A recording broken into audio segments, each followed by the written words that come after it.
I really think that it's important that everybody within a team or an organization is generally familiar with service and the functionality and its place within the ecosystem. I think it's an underused portion of that product. There's so much that's possible with service. Hey everyone, so if you haven't heard, we just launched the third version of our best-selling Power BI service course. So to celebrate the milestone, I sat down with instructor Aaron Parry to talk about what's new, who it's for, and why you should consider making this your next course. Aaron Parry, good to talk to you. Good to Let's talk to you, Mr. Dutton. yeah, it's been a while, but it hasn't because we talked multiple times a week. But let's talk about the exciting news of the week, which is the relaunch of the Yeah. Power BI service course. So congratulations on the rebuild. Yeah, thank you very much. Like you said, it's the rebuild. It's the third time that this course has been kind of built and recorded or re-recorded, and it's very exciting to get this latest and greatest version out. Awesome. So assuming some people watching this have no familiarity with Power BI, let alone Power BI service, can you talk a little bit about like what Power BI is in general and maybe what service is as a component of Power BI? Sure. So Power BI is basically a end-to-end business intelligence tool, right? And the whole idea behind it is that it's self-service. So as an individual or, whatever your role is, if you're an analyst or, something like that, that you can basically go from raw data all the way to sharing reports and visualizations with end users without needing to loop in IT teams or database admins or, historically these other teams that you would have had to loop in to do things like data transformations or, data enhancements or getting access to different servers and all that kind of stuff. So, in a nutshell, that's what Power BI is really all about. It's empowering individuals with the self-service level of BI. Power BI services role specifically within that environment. It's the cloud-based application. Power BI service is really all about empowering individual users to share and collaborate and distribute reports throughout their organizations from a cloud-based application, which is the Power BI service. Awesome. That's super helpful. And so we have, hundreds of thousands of students who have taken our Power BI desktop course that you and I teach together. So for people who are on the fence or wondering kind of where to go next, like who are the types of people or what are the types of roles where transitioning to Power BI service next makes the most sense? Yeah, so it's funny. It's like I think that there are varying degrees of people or roles that need to kind of learn service. Mhm. So you can have everything from executive style roles or end consumers that need to understand service at a very basic level to be able to kind of consume and interact and filter around with reports. For example, like some of the internal business reporting that we develop at Maven, you know other executive team members are accessing that on the mobile app, right? So they Mhm. need to understand how to get into that stuff and filter and kind of click around. You also have people that are in more of a report development role where they need to, at a very intimate level, understand the technical tools like data flows and potentially deployment pipelines and how to Mhm. really set up a lot of the nitty gritty stuff within service. So it's kind of this spectrum where depending on your user persona, right?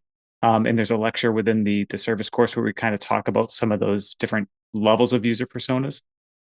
Depending on what you're actually needing to do, that really dictates how familiar or intimately familiar you need to be with a tool like Power Mhm. BI service. But it really does kind of run the gamut, depending on how you're going to use it or interact with the tool. Yeah, and as someone who has spent personally most of my time in the desktop environment, it's very cool to go through the course and see kind of you're learning these little bits and pieces of data engineering, of database administration, almost with setting up Mhm. data flows and row level security and data driven alerts, and just seeing how Microsoft is starting to invest in taking more and more of that functionality from desktop and baking it into service. I think kind of speaks to some of the strategic direction and focus that Microsoft is likely going to continue to place on service in the future. Yeah, absolutely. And there's also like AI and machine learning capabilities that like we don't really even Yeah. address, that's a Yeah. whole nother genre that's being developed. Awesome. Yeah. So I want to go back, like, let's hop in the time machine, go back to, I think, early 2018 Yeah. when you and I sat down and we were like, this Power BI thing is getting popular. We think it's going to be big in the data world. Like, we got to Yeah. teach this. Let's add it to the library. Yeah. And can you talk through what the course creation process felt like and how we think about building and delivering courses as instructors for Maven Analytics? Yeah. Yeah. So in a word, it was hard, right? And Yep. I know we've talked about that in other sessions and mediums and stuff like that, but the amount of effort that it takes to create, plan, build, record, edit a course, it's a ton of work, right? And we talk about this not being like a 2, 3 week process. It's like hundreds of hours to do this. So I think that was one of the first kind of pieces that I had realized was it's like this is kind of it's a bit of a grind, right? This is a long process to go through this and then to create something that you're very proud of and kind of hits all of the um, uh, design kind of best practices along the way is even more challenging. I will say this at the end of the process, the steak dinner I think was the best that we had after the course That's launched. right. Celebratory dinner. Yep. Yeah. Yeah. So kind of starting off, like the process was fairly simple, right? I remember you and I, we were talking about this whole Power BI thing. And originally we had started to talk about creating a single course that was both desktop and service. It was Hmm. just like getting started with Power BI and it had both of those components. And we quickly realized that there was a lot there and decided that, hey, we actually need to break this out into two separate courses. There was enough material to warrant separate Right. courses. And again, it was really just kind of looking at, okay, what does the service ecosystem entail? And then it was walking through that from the perspective of somebody that was interacting with it for the first time. So, Hmm. what are the first things that you touch? How do you get access to it? Like, where are the roadblocks that you hit? And then it really transitioned into the once you've got access to it, what is that? What's that kind of common analyst workflow? It's like, hey, I've got my raw data here. I need to share it to people, but what are all the Right. steps along the way? And it was really about building a course that talked about that analyst workflow in the context of service. And this next comment was one of the other big lessons that I learned recording that first course. It's doing all of that with very bite-sized lectures. I Hmm. had a tendency to, and sometimes I still do this, right? But and I think we all do, but you have a tendency to say, "Oh, this is a really cool topic," and then you get into these kind of tangential items associated with that Hmm. topic, but staying focused on one piece and saying like, Yeah. "Hey, a 5 minute lecture on this specific thing is so much more valuable than going for 15 minutes on one and a half or two things." So Yeah. that was really the workflow and getting it down into a curriculum that really flowed, Yep. that had all of those bite size, kind of lectures. And fortunately, like I was able to take advantage of a lot of what you had learned when because you had already launched, I think it was three Excel courses at this time, Hmm. and At then the least, Power yeah. BI desktop course, yeah, three or four. So again, there was a lot of prior learnings that I was able Yeah. to take advantage of. But Yeah. I think that uh, focusing on the real world workflow of the target student is such an important thing. And I think that makes this Power BI service course and also the desktop course really, really strong. Like, we're not just throwing random topics out there. right, Like, it's one of our core values and instructional design principles, right? Is like make it as practical and real world as we possibly can. So like oh, the you're building a project along the way that's like a professional quality polished project that like you could put in your portfolio and be proud of at the end of the day. mhm, um, you're learning skills that like you're going to be able to apply immediately on the job. You've got assignments and quizzes, like all those elements I think make the course development process more complex than a lot of people give it credit for, yep.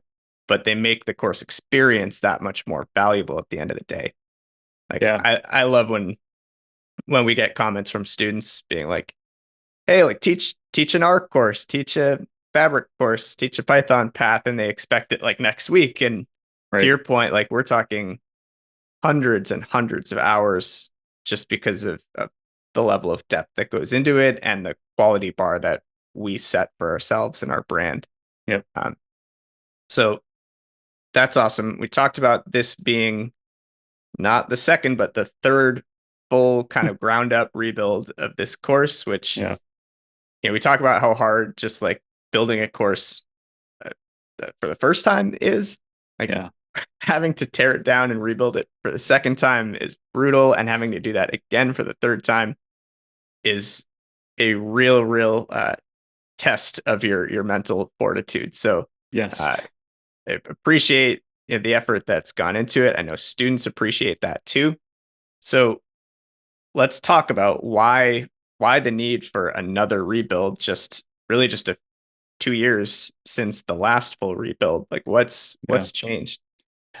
Yeah. Yeah. So a lot, right? A lot changes. And one of the things that I really love about uh, Power BI or the Power BI ecosystem, and now really the Fabric ecosystem, um, is every month we're seeing updates or changes, some sort of evolution to the feature sets and tools within Power BI. And that includes, everything from the mobile app to the desktop application to service to, Power BI, paginated reports, embedded, like all of this stuff.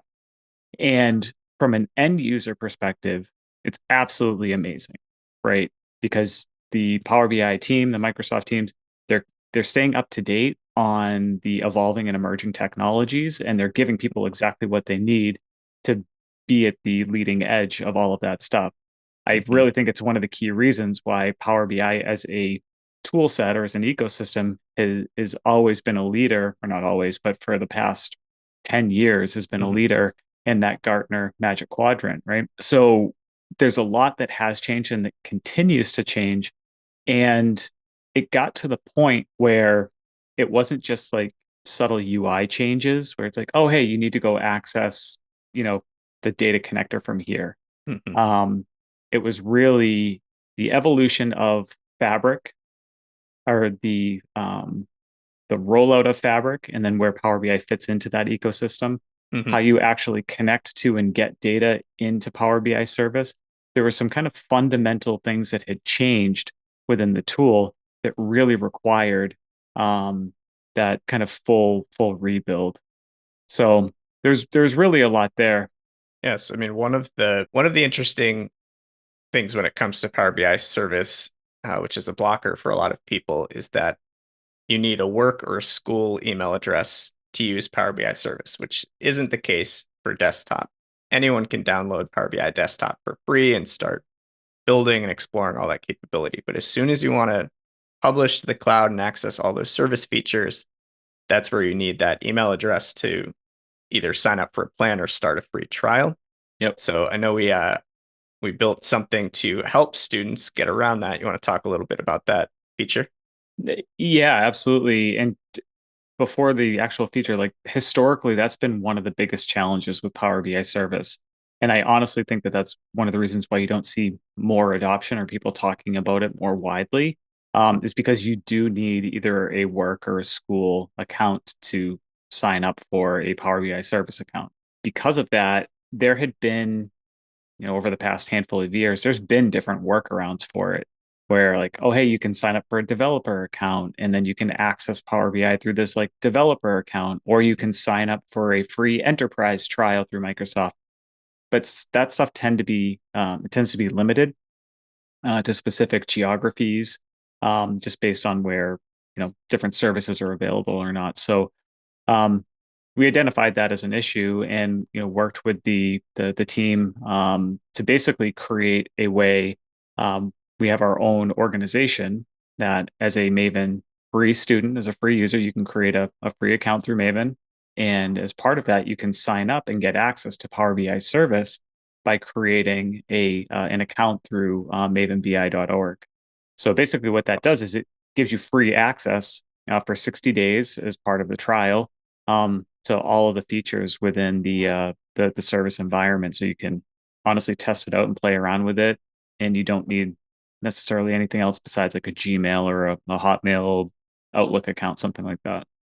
That's awesome. Yeah, and I Yeah. remember that was a very common question in the Q&A forums from Yes. people who were frustrated because seeing all these amazing features in service and they just can't get access because they're not a student or they don't have a work email address that they can use. So Hmm.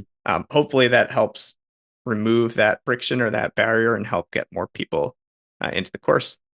Yeah, I hope so. I think one of the interesting things there is going to be as the Fabric ecosystem evolves, is how those free trials evolve as Yeah, well, right? So it's one of the things that'll be interesting to see is like, hey, I used to get access to this stuff and now I yeah, don't, or vice versa. Hey, I'm getting access to a lot more features as they're a little bit older because new stuff is rolling out. right. Yeah. So that's actually a good segue into my next question I wanted to talk about, which is, talked about the evolution of Power BI service, these new features that are rolling out, these AI and machine learning tools and functionality. You also talked about the whole new Fabric ecosystem and the role that Power BI plays inside of that ecosystem. Yep. With all this change and evolution happening around you, like where do you see Microsoft kind of taking the strategy in the long term? Yeah, so I think there was a couple of pieces that they were trying to solve for, right? And this sets them up for longer term success and growth as a company. I think they needed a unified analytics platform, right? Hmm. So they had this great self-serve reporting and BI tool in Power BI, and Power BI was born out of other on-premises services, Hmm. right? And so like they combined all that stuff and they're like, hey, here we got this great Power BI tool. And then you had a bunch of other tools that were specific to database management stuff. You have a bunch of stuff in the Azure stack, Hmm. right? Databricks and warehousing, and then you had all these separate AI tools and platforms. And what Fabric really does at the heart of it is it creates this unified platform where you have access to the same data throughout all of these different tools, right? So you could Hmm. be a an end user, a business user, an analyst, a data scientist, a data engineer, like whatever your role is, you can still have access to all of the same data within that unified platform. So I think that was one of the biggest things that they were trying to solve for was saying like, hey, we've got all of these really great tools and systems. They're a little bit too siloed. How do we bring it all together to get everybody access to it? Yeah, that's amazing. And such a common pain point that Yeah. you and I hear constantly from companies and data leaders in all sorts of industries. It's like I've got teams working in silos. They're all working with different versions of the data. There's no central source of truth. The data isn't structured in a way that can support all this amazing AI and ML work that like is so hyped that I really want to tap into. Right. So it does really feel like Microsoft is getting ahead of it with that one lake concept, that central source of truth, and that single umbrella where the data engineers and the data scientists and the BI analysts can all play together Yeah. inside of one environment. So that's really cool. Yeah. I think one of the other pieces of feedback that I was generally kind of either read or heard about from other people and at other companies was that it was at times challenging to roll out a tool like Power BI, within a team. So I think that the company, the Power BI teams and the Microsoft Fabric teams, they're trying to take steps to make adoption easier. Hmm. So if you think about features like the new visual calculations, right? How do we speed up the production to a report being developed, right? Without having to introduce all of these concepts like row and filter context when creating DAX and having people go through like this really steep learning curve to get there. Right. It's like, I want this familiar kind of A1 cell style reference when I'm building out a visual to say, like, hey, I want this cell plus this cell to equal this within a Power BI visual. So tools like visual calculations, recommending the right visual based on the data that they have, like some of those smart recommendations. I think it's Hmm. all ways where the Microsoft part of their strategy is broader organizational adoption and faster organizational adoption. Makes sense. Yeah, just a ton of stuff. I think in that way we're going to see it's going to be faster and easier for companies and teams to really start using these tools and having them be impactful. Awesome. That's all I had. Any final thoughts you want to share about the course or about Power BI in general? Again, like I know this is the third time, that this course has been, released. A lot of discipline, to kind of stay on track. It's Mhm. it's easier when it's a novel, kind of Yeah, course and you're really excited about it. Um, so I'm very excited to get, feedback from folks. What do you think? What do you like? What would you like to see, for potential additions and things to the course? But again, like going back to one of the earlier questions, I really think that it's important that everybody within a team or an organization is generally familiar with service and the functionality and its place within the ecosystem. I think it's an underused portion of that product. And again, like there's so much that's possible with service and just even generally understanding the capabilities of it, it's going to be super helpful and impactful to your company and teams. awesome. Yeah. Well, I'm really excited about the new course launch, and for anyone who hasn't checked it out yet, it's available at Maven Analytics or on Udemy. So go make sure to check it out. And thanks for your time, Aaron. Yeah, you got it, Chris. Thanks.